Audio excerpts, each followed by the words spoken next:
अस्सलाम वालेकुम व्यूअर्स, आज हम कराची की मशहूर यूनिवर्सिटी में हैं और हमारे साथ जो हैं वो साइकोलॉजी में मास्टर मिस फ़बिया हैं। तो इनसे पूछते हैं स्ट्रेस के हवाले से। अस्सलाम वालेकुम मैम।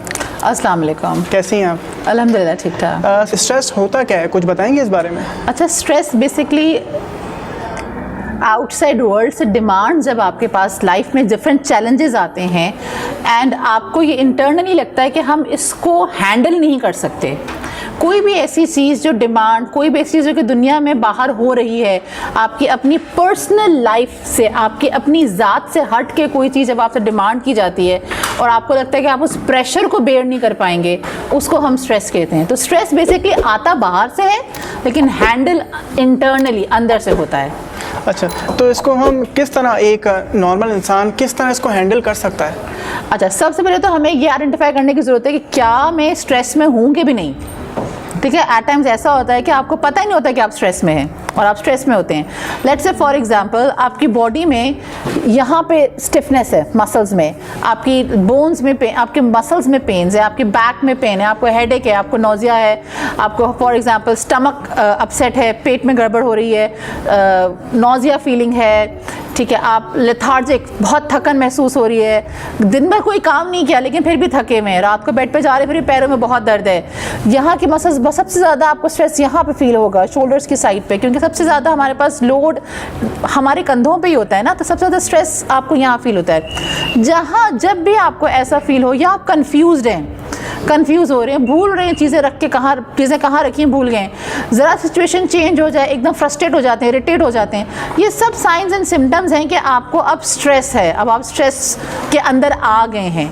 अब आपको, जब आपने आइडेंटिफाई कर लिया है कि आपकी बॉडी में स्ट्रेस आ रहा है, अब दिस इज़ द मोमेंट कि अब आप उसको मैनेज करें। हम आउटसाइड वर्ल्ड एनवायरनमेंट को तो चेंज नहीं कर सकते हैं ना, मैं जाके दुनिया के पैराडाइम चेंज नहीं कर सकती, मैं कोविड हटा नहीं सकती, मैं किसी की जॉब वापस ला कर नहीं दे सकती, लेकिन हाँ, I can help you in learning those tips. कुछ ऐसी टिप्स, कुछ ऐसे आइडियाज़ दे सकती हूँ जिसके थ्रू आप एटलीस्ट स्ट्रेस को जो आपके सराउंडिंग में है उसको अच्छे से मैनेज कर सकें। फर्स्ट ऑफ ऑल, रोज़ अपनी टू डू लिस्ट बनाएं। एवरी डे आपके क्या टास्क है उसकी लिस्ट बननी चाहिए, जो काम करते जाएं उसको टिक करते जाएं, जो काम रह जाएं आप उनको नेक्स्ट डे के लिए रख दें। टू डू लिस्ट के बाद जो काम जिस दिन आपको असाइन किया गया, चाहे आपकी वर्क प्लेस पे किया गया हो, चाहे आपके घर में कुकिंग है, मैं जितने भी लेडीज़ जो होम मेकर्स हैं, जो घरों में घरों को हैंडल कर रही होती हैं, वो भी तो घर भी एक ऑर्गेनाइजेशन है ना, आप उसको चला रही हैं, काम कर रही हैं, तो आप अपनी उस दिन की टू डू लिस्ट बनाएं।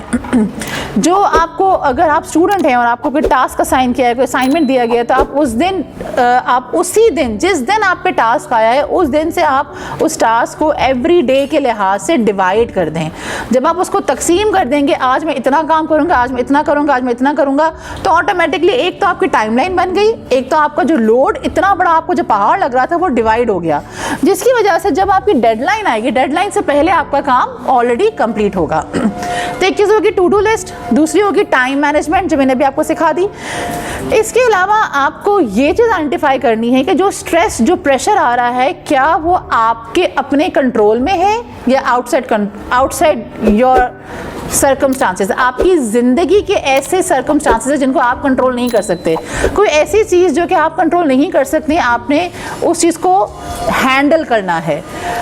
अगर कोई ऐसी चीज़ है जो कि आप खुद कंट्रोल कर सकती हैं, यानी आपकी अपनी सोच, आप बहुत ओवर थिंक कर रही हैं, आप सोच ज़्यादा रही हैं, आप एंजाइटी ले रही हैं, फजूल में टेंशन ले रही हैं, सिचुएशन इतनी बड़ी है भी नहीं लेकिन आपके लिए बहुत बड़ा मसला बना हुआ है क्योंकि आपके लिए वो बहुत इंपॉर्टेंट है, तो ये वो चीज़ें हैं जिनको आप हैंडल कर सकते हैं। अब आपने हैंडल कैसे करना है, इसके लिए मैं दो टेक्निक्स बताऊंगी। सबसे पहले तो आपके पास सिचुएशन आई, आपको उस सिचुएशन से रिलेटेड जो आपके इमोशंस आए, आपको लगा, फॉर एग्जांपल थोड़ी सी एग्जांपल दे रही हूँ, अगर आप एग्जामिनेशन रूम में बैठे हैं, स्टूडेंट से बात कर रही हूँ मैं, एग्जामिनेशन रूम में बैठे हैं, पेपर आपके सामने आ गया, पेपर देखते हैं आप सबसे पहले क्या हुआ, हार्ट बीट तेज़ हो गई, हार्ट बीट तेज़ हुई, आपकी स्वेटिंग शुरू हो गई, आपकी टांगों के मसल स्टिफ हो गए, पसीना आने लग गए, किसी को शायद वोमिटिंग भी हो जाए, किसी को डायरिया भी हो जाए, किसी को लिटरली बुखार भी चढ़ जाए। अब वो वाकई बुखार चढ़ा होगा आपको, तो अब उस सिचुएशन को आप हैंडल कैसे करेंगे?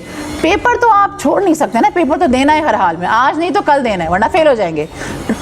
यहाँ पे आप मसल रिलैक्सिंग टेक्निक यूज़ कर सकते हैं, जिसको आप नेट पे बड़े आराम पे ढूंढ सकते हैं, प्रोग्रेसिव मसल रिलैक्सिंग PMR, या आप डीप ब्रीदिंग एक बहुत अच्छी टेक्निक है जिसको आप कर सकते हैं। उसको आपने करना क्या है, रात को सोने से पहले लेफ्ट हैंड राइट आर्म पे रख के अपनी बॉडी को एज अ कंटेनर फील करके you close your eyes and you deep breathe इन,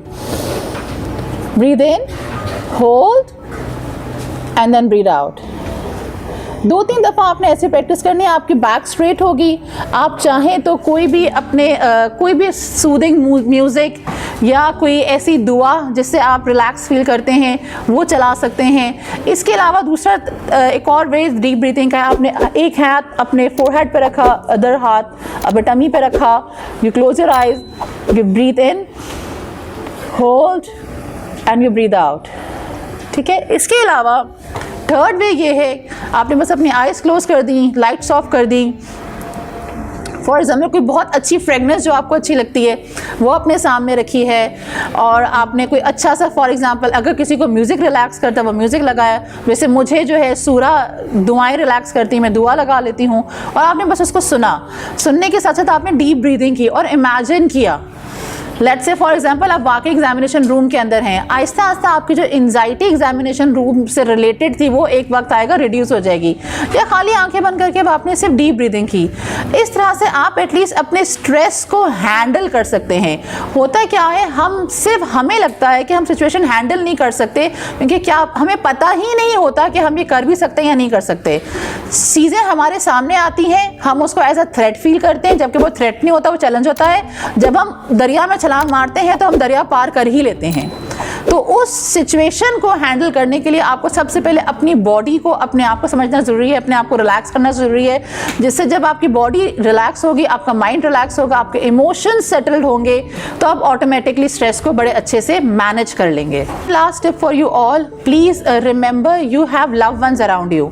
आपकी फैमिली बहुत बड़ी सपोर्ट है आपके लिए। फैमिली एक ऐसी चीज़ है जैसे किसी के इंसान की बॉडी में बैकबोन होती है ना, अगर बैकबोन ना हो तो हमारी कमर टूट जाती है, हम ज़मीन पे आ जाते हैं। फैमिली वो है, आपकी फैमिली, आपके लव वंस, आपके parents. Please try to have quality time with them. Exam day से पहले एक अच्छा डिनर घर में शाम को बैठ के चाय सबके साथ पिएं, रात को खाना सबके साथ खाएं, पेरेंट्स की दुआएं लें, बहन भाइयों के साथ बैठ के बातें करें। अगर आपके साथ कोई नहीं रहता, आप किसी हॉस्टल में अकेले रहते हैं, वीडियो कॉल कर लें पेरेंट्स को, अच्छी बातें फैमिली के साथ करें। अगर आपको लगता है कि आप वीडियो कॉल भी नहीं कर सकते, अपने पास पिक्चर रखें फैमिली मेंबर्स की, अपने लव वंस की, मोबाइल में सिर्फ उसको देख के ही डीप ब्रीदिंग कर लें। आपका फैमिली के साथ, सपोर्ट सिस्टम के साथ अपने इमोशंस शेयर करना बहुत ज़रूरी है। घर वालों को कॉल करके आप अगर हॉस्टल में हैं तो बताएं कि भाई मुझे एंजाइटी हो रही है, मैं परेशान हो रहा हूँ, मैं क्या करूँ। जो कम्युनिकेशन आपके पेरेंट्स के साथ होगी, जो क्वालिटी कम्युनिकेशन होगी, आप उसके बाद भी अपने अंदर एक बहुत अच्छा सटल रिलैक्सेशन फील करेंगे। एंड यस, जो पेरेंट्स की दुआएं होती हैं वो इंसान को कहीं से कहीं पहुंचा देती हैं। बहुत शुक्रिया मैडम। तो व्यूवर्स, जैसे आपने देखा कि क्योंकि मैं तो इतना स्ट्रेस के बारे में जानता नहीं हूँ, थोड़ा बहुत नॉलेज है, इसी वजह से मैं मैडम के पास आया था, इनसे टाइम लिया और इन्होंने हमें बहुत अपना कीमती वक्त दिया। तो उम्मीद है आपको ये वीडियो पसंद आई होगी, और अगर वीडियो पसंद आए तो इसको लाइक करें और ज़्यादा से ज़्यादा शेयर करने की कोशिश करें, और अगर आपने ये चैनल सब्सक्राइब नहीं किया तो इसे ज़रूर सब्सक्राइब कर लें। मिलते हैं अगली वीडियो में। खुदा हाफिज़।